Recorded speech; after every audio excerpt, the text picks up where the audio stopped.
Okay, welcome back to the channel. I just finished up my first 100K. Figured we'd talk about it. Hey David, look what I found. The finish. Little disclaimer here, we didn't really take a whole lot of video for all of this. I think the backstory. Yeah, the week got a little crazy and the cameras kind of just stayed in the bag, so it's more going to be a little bit of a talking video, but wanted to put out my thoughts on how it felt, how I'm feeling now, and what we learned. Yeah, and so kind of how the weekend unfolded, and share a bit about behind the scenes, because results are cool to look at, but results don't tell the whole story. So I think we should start with what the weekend was going to entail. Yep. And how that was going to look. Yeah, I think pretty much as we do, as Tabor and I do, we got a little bit greedy with everything that we wanted to accomplish in the weekend. We're greedy people. Yeah, we are. And we think we can do it all. We can. No, we learned this. This is not our first lesson learning this, by the way. Let's hope it's the last. Like I said in our Substack, we are still very much young, dumb, and in love, with the emphasis being on the dumb. Yeah, for sure. So, I mean, we were going into Black Canyon, like, I want to do the 100K, but we still want to get Tabor in. Like, there's an awesome half marathon that day.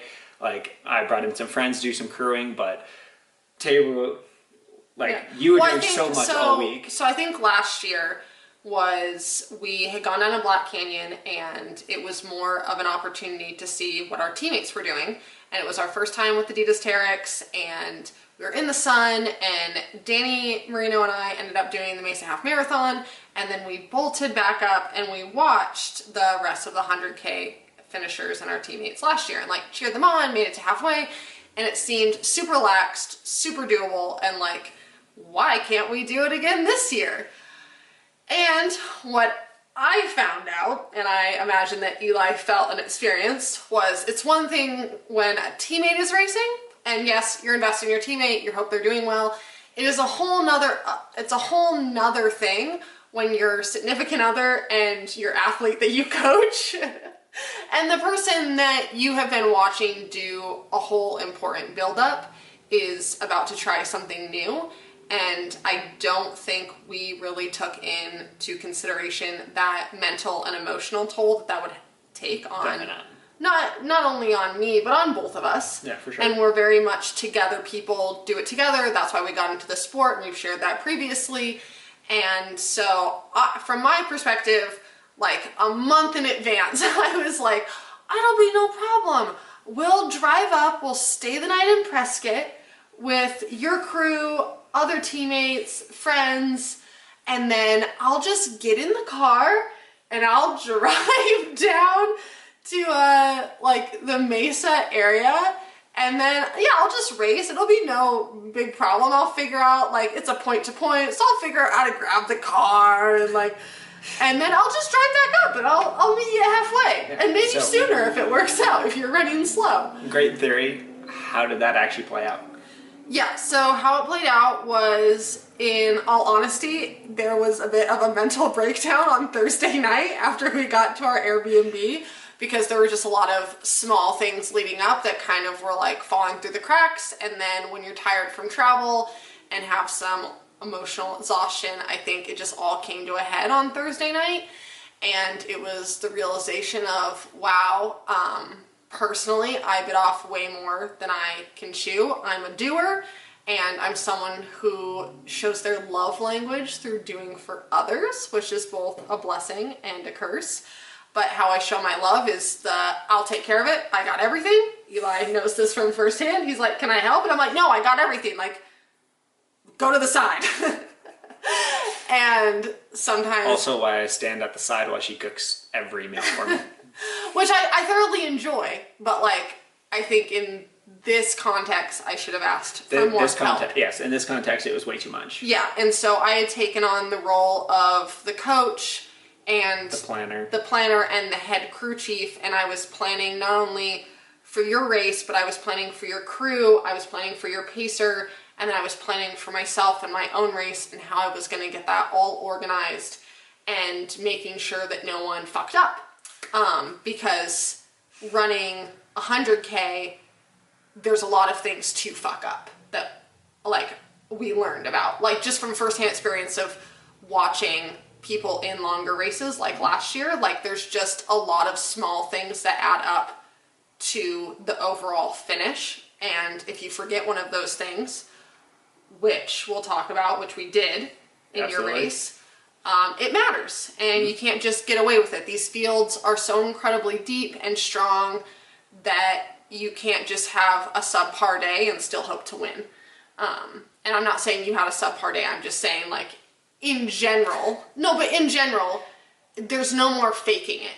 Yeah, like for sure. you have to show up 100% dialed. And so I had that on my mind the whole week, that you needed to be showing up 100% dialed in your training, in your nutrition, with your crew, with your pacers.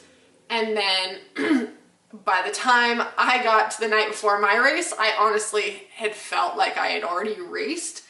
And if I was a coach telling my athletes, I probably would have just said, hey, that's a lot. Just don't Let's do it. not. Yeah. But I was like, you know, sometimes you really surprise yourself. And maybe this is one of those moments. It wasn't. But no, I'll just say like we did come into this like knowing that like Mesa was not an A goal in the slightest sense. It was like always just a training much like a C.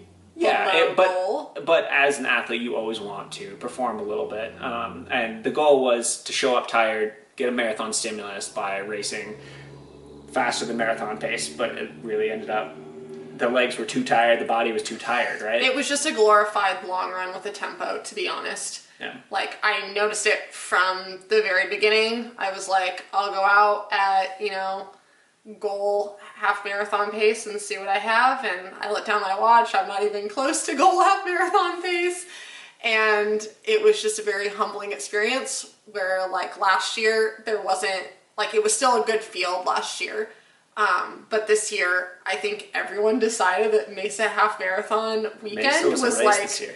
Yeah, there were like some heavy hitter names. Like you had Sarah Hall. I was just like saying this, I'm like, wow, you just ran 2:23 and you're like in your 40s. I'm about to get mom today, like hard. And then, you have Philly Bowen, you had Allie, you had Lauren Gregory. So like it was a really great field. And so of course, like selfishly as an athlete, I wanted to perform well at a great field, but also like looking how I did the week. Did not set yourself up for that. No, I didn't. I set myself up for probably what I ran, which was, not fast, wasn't terribly slow, but it just, probably wasn't the best idea to do a race, but I learned stuff, and I did learn that I can run decently well tired. Like, Yeah. I had almost 100 miles on my legs by the time we got to that race. Do you want to explain how you got back to your car? Okay, so the Mesa half, last year they said everyone needed to bus from the finish to the start. This year, I think because the busing was such a logistical nightmare last year that they're like, everyone has to get themselves to the start and then we will bus you back to the finish. Well, Back to the start. back to the start, sorry. We'll bus you, get yourself to the start, run the race, we'll bus you back to the start. Well, in my head, I'm thinking, okay, so if I start at 6:30, I run best case scenario under 80 minutes, that puts me almost at 8 o'clock. Then the buses don't start running till 8 o'clock. It's a half an hour bus ride to get back to the car, but then the car is at 30 minutes farther away from the finish line to Eli's halfway point. And so I was like, it makes sense. I'll see how far away my mom's Airbnb is. I'll leave my car at my mom's Airbnb, and then I will run from the finish to her Airbnb, get in the car, head up to Eli. I just would have loved to see you bouncing down the street randomly with no one around in your race kit. So I also wasn't going to run the half marathon with my phone because Extra weight. like sure. where am I going to put that in my, road running. but We don't where am carry I going to things. put that in my race kit? You don't have that. I don't have anything. Yeah. So I left my phone at my mom's Airbnb and I memorized the directions of how to get from the finish to where I left my car at her place. And it was 5.5 miles. So I finished, I said good job to people, and then I did gut training. I chugged a whole thing of chocolate milk because I was like, I can't bonk on this 5.5 mile run. No, it was regret. I get 2 miles in and I'm like, I feel like I drank milk. But I'm on the side of an interstate, practically. It was not an interstate, but it was like a busy road. And as I'm running, I think to myself, great, I know these directions. I figured out where I need to go. But what sort of neighborhoods am I running through as I'm, in a crop top, booty shorts, still have my number on, by the way, so everyone knows my last name. I unpinned it at every stoplight that I didn't make, so it was one pin at a time because, I was trying to make good time to get back to the car. Of course. Yeah. So, yeah, we ran 5.5 miles back to my mom's Airbnb where I left the car, and then I didn't have to deal with the whole bus situation. Get in the car, have some more milk with me, because recovery.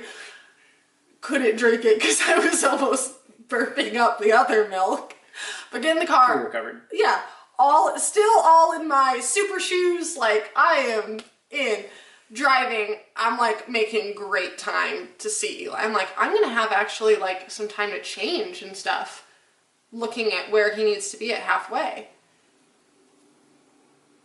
And then I get rerouted because the main interstate, what is it? 17 North? 17. Is closed. So I then proceed to have to take the most detoured route of all time, which, if you guessed, I wasn't the only one trying to take it. No. So now I'm in stop-and-go traffic on back roads that have construction.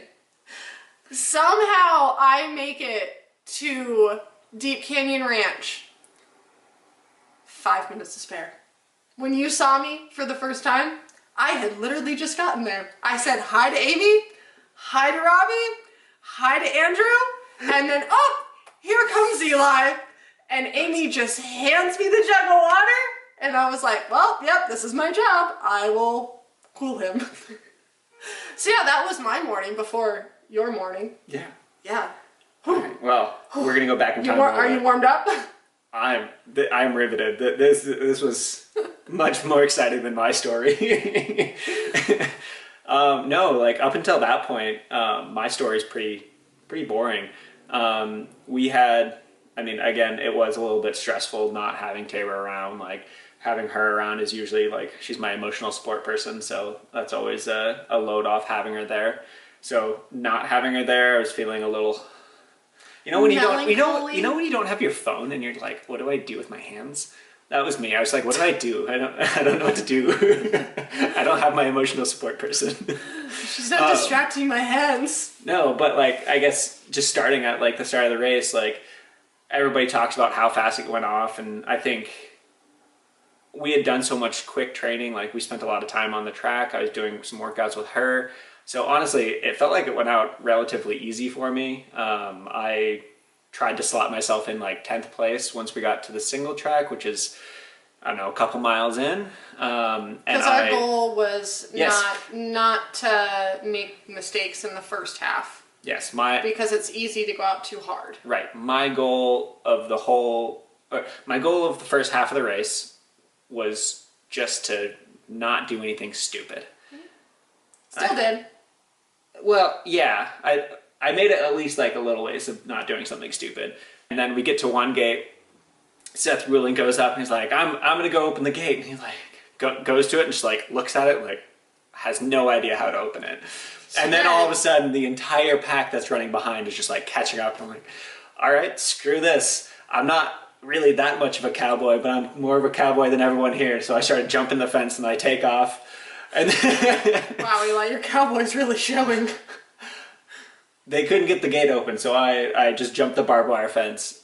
It was so I had a good like 15-second gap for a while before anyone else jumped the fence. It was quite the move. Big move. But that's what found me to the front of the race. And that was before the big, the long, steady downhill that's actually kind of turny. So I led the long downhill, kind of broke it into, I don't know, there's probably a pack of like 10 of us. Nothing crazy. It was just kind of one of those things like you naturally find your group, naturally find your pace.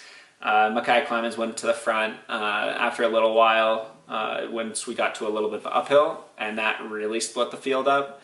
We kind of just found ourselves in like, I think it was a pack of like 4 or 5, and it was that way all the way through Bumblebee. All the way up until halfway, I felt really, really good, really, really comfortable. And you came through halfway when you saw me, and we asked how you were feeling. Yeah, I was feeling great. And you said, I feel awesome. Yeah, I feel good. Everything was feeling easy. You picked up Andrew, your pacer. Yeah, picked up Andrew.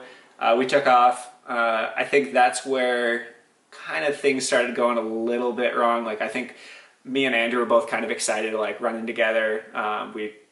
He's like one of my only training partners up in Grand County. So me and him were running, just chatting away, and we started running just a little bit too quick up some of the climbs, I think.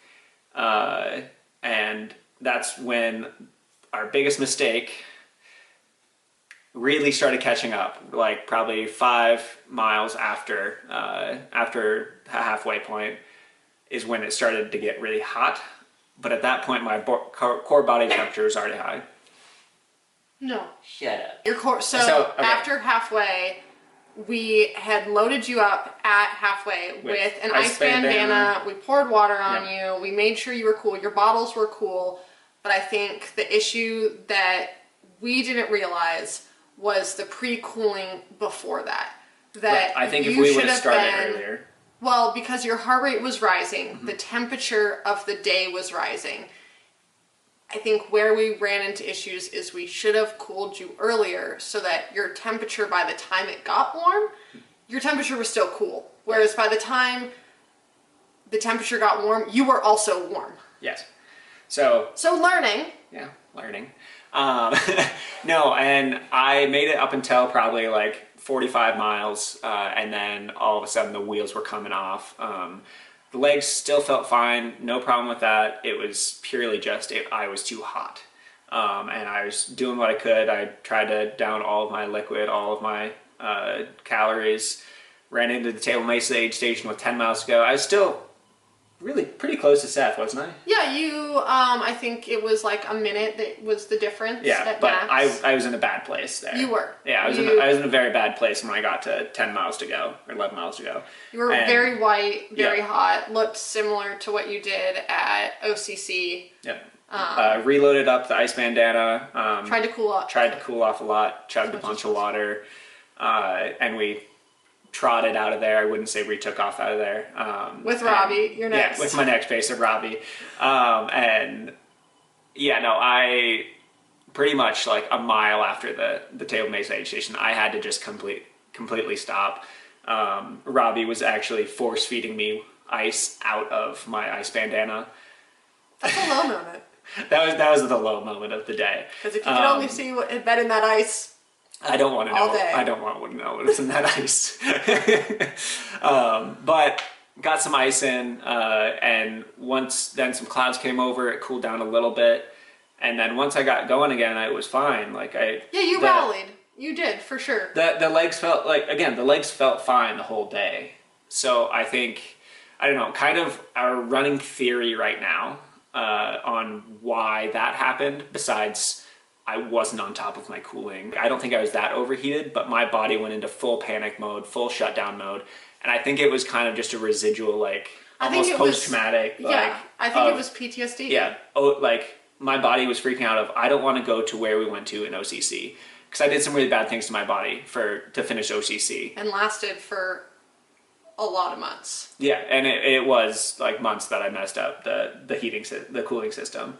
Like thermoregulation was not my friend all this last fall, and I think it was all because of OCC. And so I think most of the race was fine, but I had my body freaked out on me of just like, hey, we're not going back to that.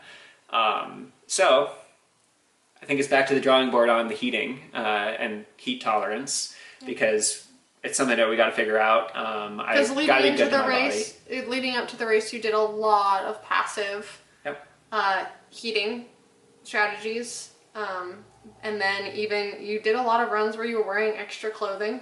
Yeah. But I do think it is hard coming from a colder place. Not even that Boulder was as cold as home, but I still think breathing in warm air, there is something to be said about that. Absolutely. Yeah. I don't like, I think we did everything that we could right. I think the biggest problem was that my body's still probably a little bit upset with me after what I did to it at OCC.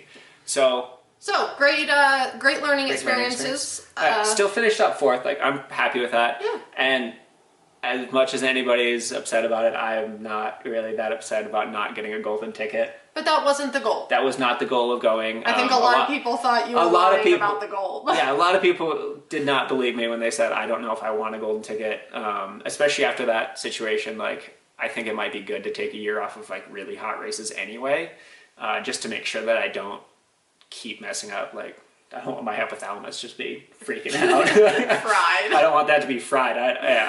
You can only run races 30 degrees and below. Health is a very important thing. So it might have come off as a little doom and gloom about the races, but they were still really fun. We had a great weekend. We learned a lot. Eli got to do a new distance. I got to really feel what the true marathon fatigue feels like. And yeah, we're just excited for the next things ahead. You get to do some recovery. I took a few days to reset, and now I get to have my legs feel nice and fresh for my next race. But yeah, Arizona was a good time. You liked the 100K distance? It was pretty fun. I just need to figure out the whole heat situation. Do it again? For sure. Okay, that was our trip and our little recap. Thanks for watching. See you next time.